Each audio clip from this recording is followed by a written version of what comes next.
What's up guys, welcome back to the channel. Andre here. Today I'll be answering a couple of your questions that you left on Facebook for me to reply. They're mostly Ecomm related, so if you're a day trader and not really in the Ecomm space, maybe this video is not the one for you. If you are a trader and you want to get into the Ecomm space, then this video might actually help you start. Okay, let's check some of the questions that we have today. And if you guys have any questions, feel free to drop them in the comment section below, which is right below that like button that you still haven't pressed, but you should, because it really helps the YouTube algorithm. So yeah, like hit that guy until it's blue. Okay guys, let's start real quick with the questions that you guys drop.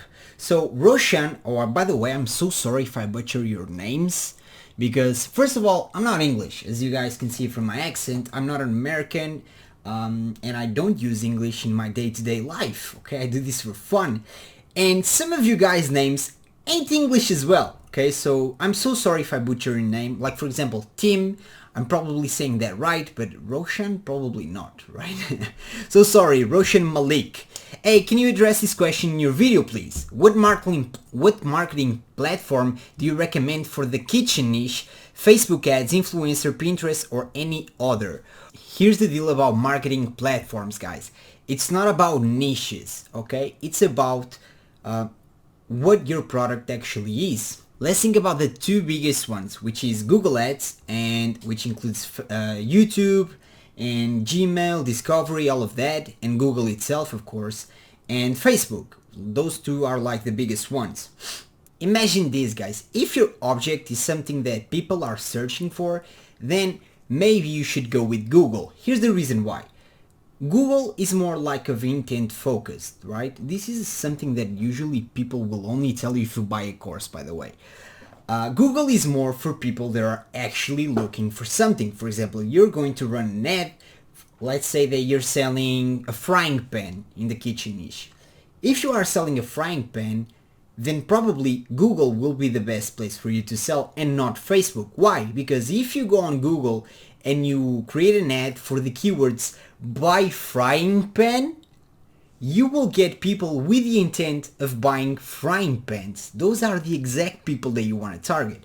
Facebook, there's no intent. No one is actually looking for products on Facebook. When people buy stuff on Facebook, it's because they saw like this amazing ad and the product has like a wow factor to it. Okay, it's extremely important. If you are with a wow factor product, go with Facebook. But if you have an intent type of product, which is like a common product, it doesn't have to be a winning product as the dropshipping gurus call them. It's a normal product, okay? It's oh, I have like a coffee mug here. By the way, this is what a coffee mug looks like. I know that some of you are Americans and you guys drink like those big cups. That's not real coffee, okay? This is what real coffee looks like. It's a little bit dirty because I was drinking from it. This is a coffee mug. I won't be able to sell these on, or this one in specifically, I won't be able to sell it on Facebook. But guess what? I will be able to sell it on Google Ads, okay? Because people will be looking for buy coffee mug or espresso mug, as you guys call it. So if you put these in front of those people, you'll be able to sell it on Google, but not on Facebook. So always think, what is your product? Is it something that people are looking for? Or is it like a wow product that people aren't really looking for? But if they do see it, they get interest enough in the product to actually buy it or not. So again, wow product, go with Facebook. Common product, go with Google. Okay, it's just like that. And by the way, the cool thing about Google, most people who are dropshipping are pushing Facebook ads, and Facebook ads are really expensive right now. YouTube and Google are not, okay? They're very, very inexpensive when compared to. And by the way, guys, a quick tip: if you see any new ad platform, run ads on it. For example, TikTok has either launched or is going to launch like their ad platform. Go use it, okay? You will get a shit ton of reach for extremely small price, because when a new feature is launched, like they try to push as much traffic to it as possible. For example, YouTube has now stories, and those things like get pushed a ton of views. IGTV, which is Instagram video like thingy, if you use that, you will get way more reach than if you go with a normal post, because when there's new features companies will tend to push more traffic towards it because they want people to test it and people to be familiar with it. So if a new ad platform appears, go and use it. It doesn't matter what it is, try it out, okay? Always try new ad platforms. You will probably make a lot of money doing that. This is a very a tip that usually you have to pay for, okay? That one alone well deserves the like button, so this video is shared by YouTube. Okay, let's go to the next one, guys. CH asks, starting a new store, still testing products, how to have fast shipping times without an agent? Well, the best thing that you can do if you want fast shipping times is to actually have a company in the country that you're selling in fulfilling the orders. If you don't have an agent, like if you are selling in America, just find an American suppliers. You can go on a lot of sites that have like these worldwide suppliers, and that way you don't have to order from China. But keep in mind that the product will be a little bit more expensive, not a shit ton more expensive, but it is going to be more expensive. Okay, I did try that before with an American company, but like the cost of the product was just too high to actually scale a ton.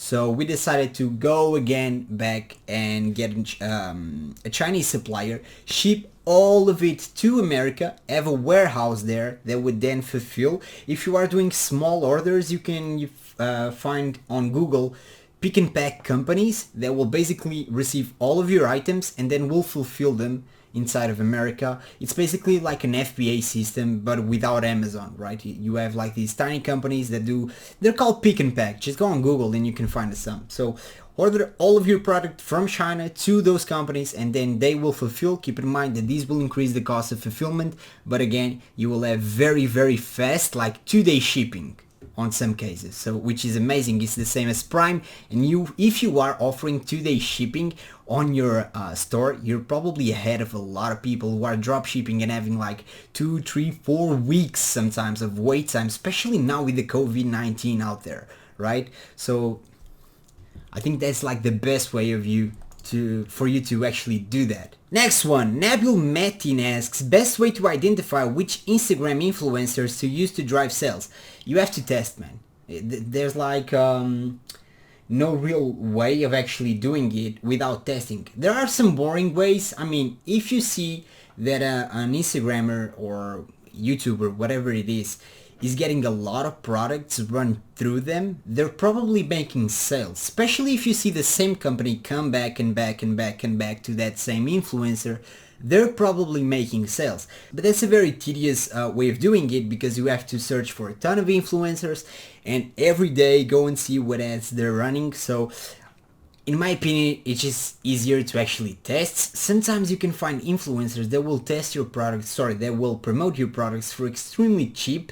So I do believe that the best way of you doing is like testing. It's the same with Facebook ads, Instagram ads, whatever ads you run, always test and always run multiple tests. Never like have a ton of differences. Like for example, don't change the ad, the influencer and the product.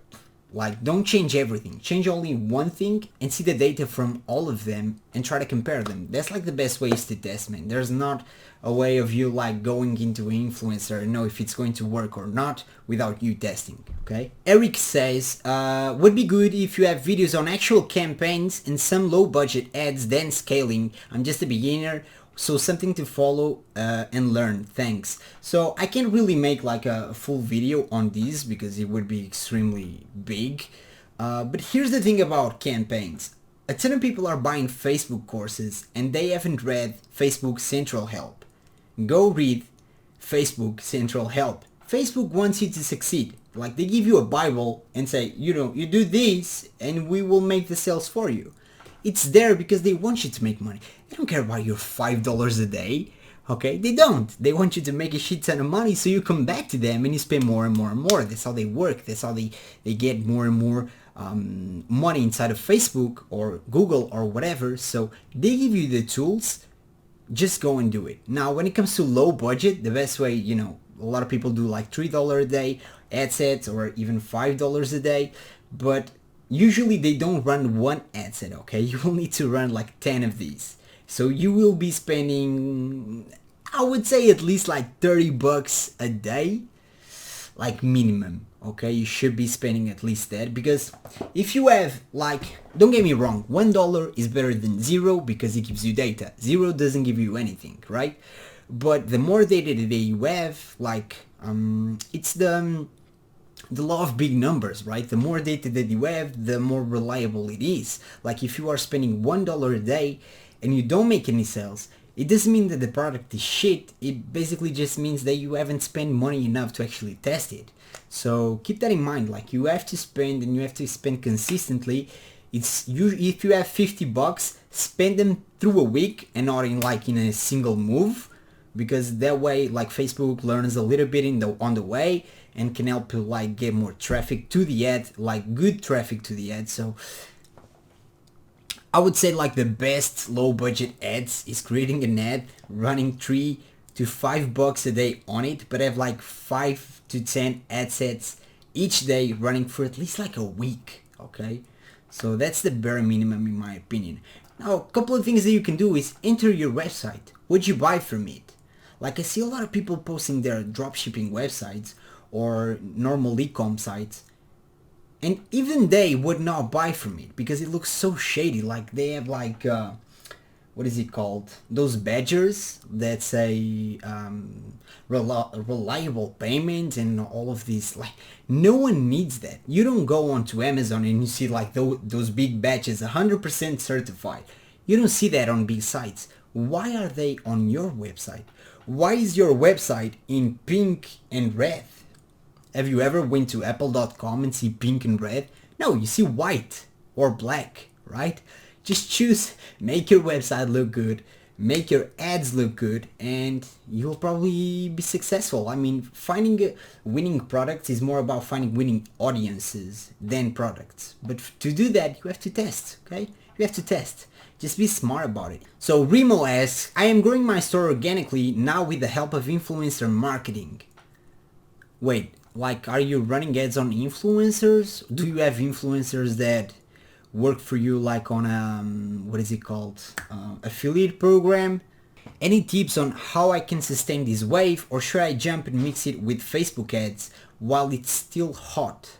So I'm assuming this is like a trend product of some sort, right? If it's still hot.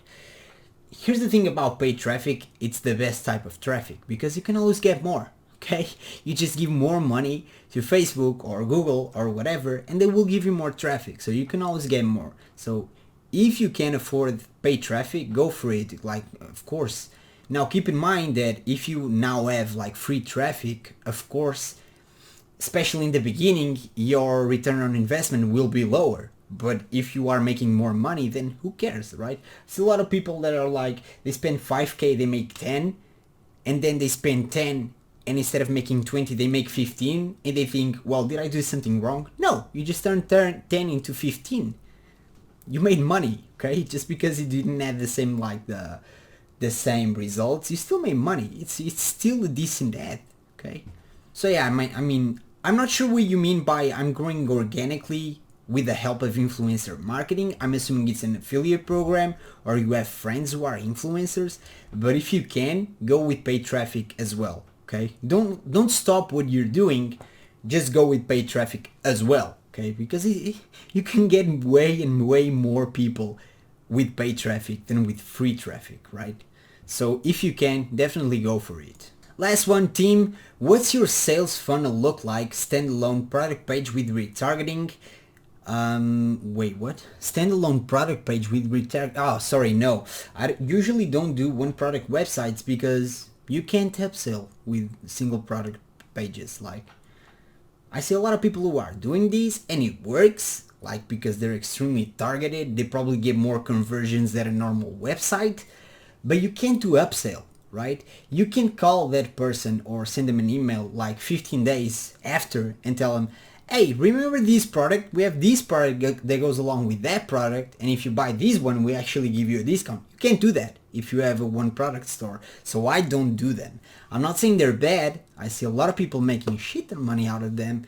I just don't do it. If choosing engaged shoppers don't know to buy, why can't you use different conversion methods than purchase? Isn't that redundant and more expensive? Well, because here's the thing that a lot of people don't get about the conversion method, or like it's the objective of the campaign. If you put anything else other than purchase, even if your pixel is not yet green, you will get what you're putting. If you're putting traffic, you will get traffic. If you're putting add to carts, you will get add to carts. But you don't want any of that. You want purchase. So just put purchase on the campaign. It doesn't make sense to put anything else. Engaged shoppers just means that someone bought in the last 7 days, if I'm not mistaken. I usually don't do that unless I want to narrow my audience if it's too big, but usually I don't even use engaged shoppers. I mean, it doesn't really matter. If I'm optimizing for conversions, Facebook is already looking for people who convert. It doesn't matter if they're engaged shoppers or not, because maybe they didn't bought in those past 7 days, but they bought in the last month, and you're excluding them just by having the engaged shoppers thing. So I don't really think like engaged is the best of the interests to put there, but if you want to narrow like an audience, you can definitely use them. But always use the conversion that you want. If you want traffic, you put traffic. If you want to add to carts, you put add to carts. If you want engagement, you put engagement. If you want purchases, you put purchases. That's how it works, okay? If you guys actually read the help center from Facebook, you would know this. Again, Facebook wants you to make money, so they actually wrote that there. If you want purchase, put purchases. Don't put anything else. You don't want engagement, you don't want that, this and that, and then you want purchases, so use that as your conversion.